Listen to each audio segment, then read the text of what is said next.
Alright, day one of practicing how to speak to the camera. I feel nervous, I don't know why, but it took me a while to actually sit down, turn on the camera and start talking to the camera. I've been watching quite a lot of YouTube videos and tried to figure out all these tips and tricks on how to make oneself confident.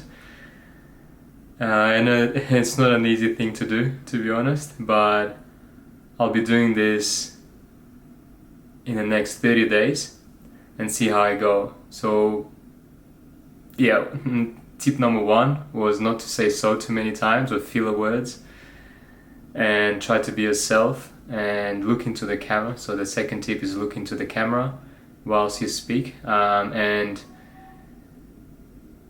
speak like as if you speak to another person or your friend. But yeah, all right, let me concentrate. Yeah, it's a bit hard, you know. Your mind starts to come up with all these different thoughts and restrictions, so to speak, and that's what I'm currently feeling. Okay, well, my original plan, I don't know what I'm looking at, I have to be looking at the lens. My original plan was to tell my story in the first video, but looks like it's not going anywhere. But I decided to dedicate this 30 days to be speaking to the camera every single day for at least 10 minutes. Oh, what is it now? 2 minutes. Oh my god, still 8 minutes to go. Shit. Alright, well, the third tip that I've got from all these YouTubers who are talking about how to speak to the camera. I'm again looking to the screen. I think I should turn it around and then let's see how it goes, because I'm keep looking into that screen there. Alright guys, third tip from all these YouTubers was to be more energetic. Given that I've been working from 5 a.m, it's a bit hard to be more energetic because I was working in my coffee shop for the whole day, been running the errands, been serving the customers, been making the coffee, been serving the sandwiches, been making the sandwiches, etc. Anyhow, I'm trying my best now. Trying not to, as a fourth tip from YouTubers was not to use this filler words, but it looks like I'm getting into it.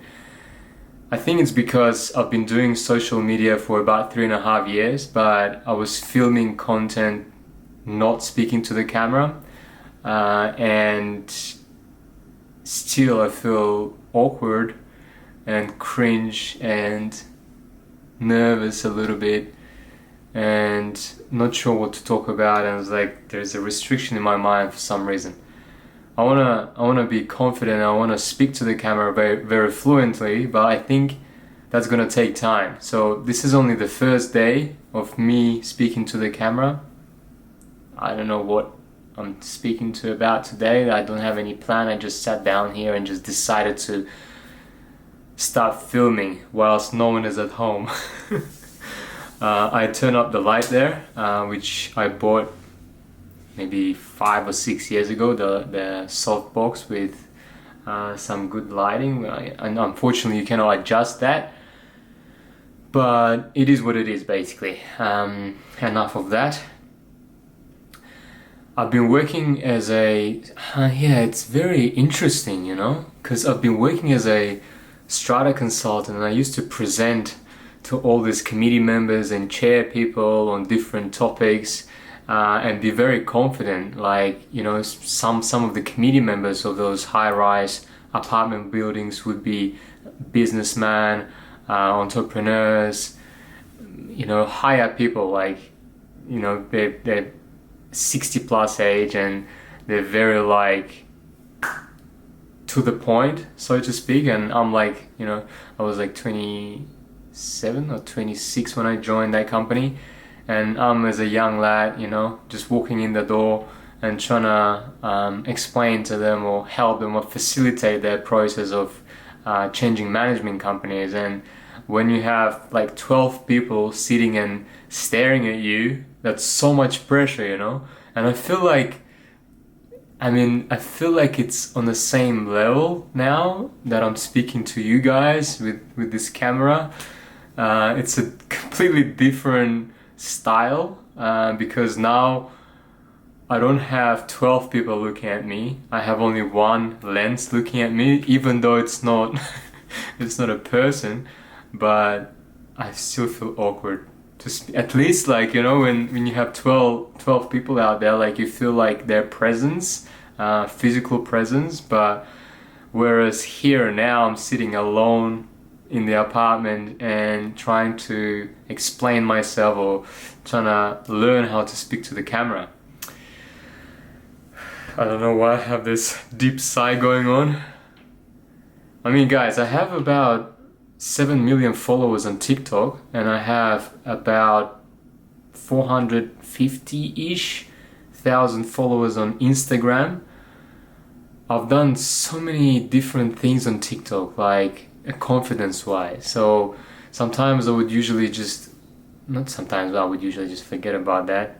I'm just stuttering now. Sometimes I would just go out there with a mic. It wasn't a mic, it was like a gramophone. How do you call that? Like, it's like, yeah, basically it's like a big mic on batteries where you put it like that and start shouting. So what I did is I took that, what's the name of that? I can't remember now, it's stuck in my head.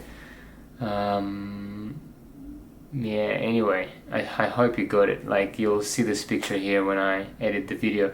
Anyway, I took that thing, I went out there, I learned some lyrics from famous songs, and I actually went there and started singing it in public, out loud, in crowd, like in big streets, like busy streets. And I've been doing that for so many times just to build up my confidence that way.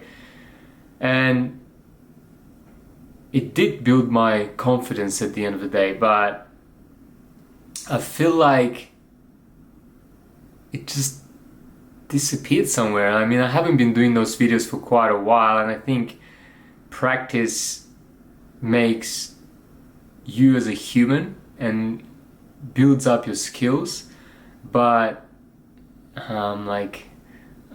yeah, I can't think of it. I'm just stuttering, bro. 30, so how many more? I hope it's like, how many minutes left? I'm just done with it today because I'm just a bit tired. Alright, well, we've got 8 minutes and 30 seconds. Okay, that's not bad. Well, this is the first time I'm actually using this camera to record myself, and I'm not sure how I'm gonna end up being and looking in the camera. I'm gonna review this footage, but stay tuned for day 2. Subscribe. This is my first steps, my baby steps into YouTube journey.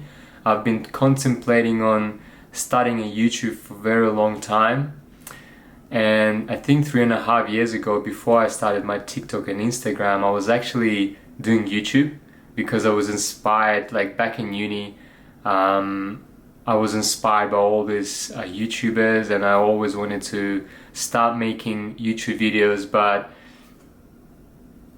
the thing is, it never went anywhere. I had a friend who used to help me film, but he felt like he doesn't have any interest in this anymore, and he sort of ditched me. You know, I'm talking about man. But anyhow, that happened, and what happened. Like, you can't really undo that, you can't really change anything. You can just move on and figure out things that figure out other ways on how you can do it if you have passion. So I had passion in creating videos and creating content, but the thing is, I found out about TikTok and I registered on there, had 0 followers, and throughout the 3-year period I've grown it to 7 million followers.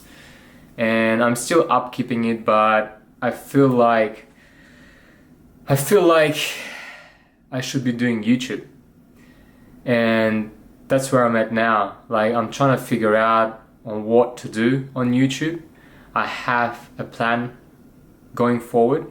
I have a plan in my head, but I think I need to get these baby steps right before I actually go and dive into this further. So if you stuck with me from now on, you stay with me from now on, I will really appreciate you guys. I will try my best to achieve the highs, and obviously you can't achieve highs not going through the lows. That's what I've learned throughout my lifetime. So I think if you stay with me, guys, from the beginning, I promise I'll look after you later once I'm a successful YouTuber.